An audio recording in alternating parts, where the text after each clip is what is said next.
31. A lovable eccentric. Listen to the tape, then answer the question below. Why did the shop assistant refuse to serve Dickie? True eccentrics never deliberately set out to draw attention to themselves. They disregard social conventions without being conscious that they are doing anything extraordinary. This invariably wins them the love and respect of others, for they add color to the dull routine of everyday life. Up to the time of his death, Richard Colson was one of the most notable figures in our town.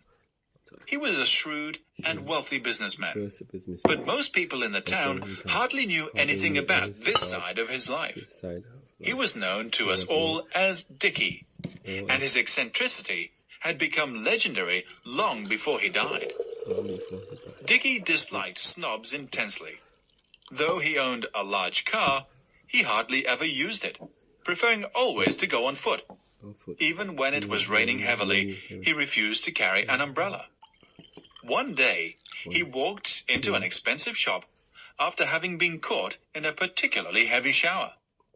He wanted to buy a £300 watch for his wife, but he was in such a bedraggled condition that an assistant refused to serve him. Dickie left the shop without a word and returned carrying a large cloth bag. As it was extremely heavy, he dumped it on the counter. The assistant asked him to leave, but Dickie paid no attention to him and requested to see the manager. Recognizing who the customer was, the manager was most apologetic and reprimanded the assistant severely. When Dickie was given the watch, he presented the assistant with the cloth bag. It contained £300 in pennies.